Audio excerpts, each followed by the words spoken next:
Links are also an integral part of every web page. You can add links to text or images that will enable the user to click on them in order to be directed to another file or web page. In HTML, links are defined using the tag. Use the href attribute to define the link's destination address.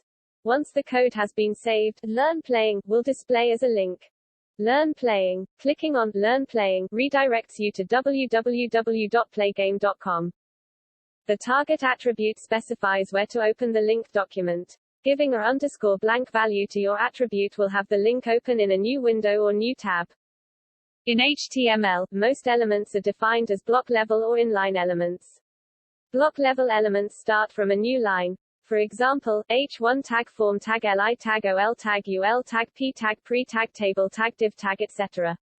Inline elements are normally displayed without line breaks. For example, b tag a tag strong tag image tag input tag em tag span tag etc. The div tag element is block level element that is often used as a container for other HTML elements. When used together with some CSS styling, the div tag element can be used to style block of content. Similarly, the span tag element is an inline element that is often used as a container for some text.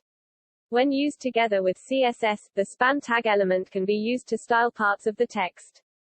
Other elements can be used either as block-level elements or inline elements. This includes the following elements. Applet is for embedded Java applet. iframe is for inline frame. Ins is for inserted text. Map is for image map. Object is for embedded object. Script is for script within an HTML document. You can insert inline elements inside block elements. For example, you can have multiple span elements inside a div tag element.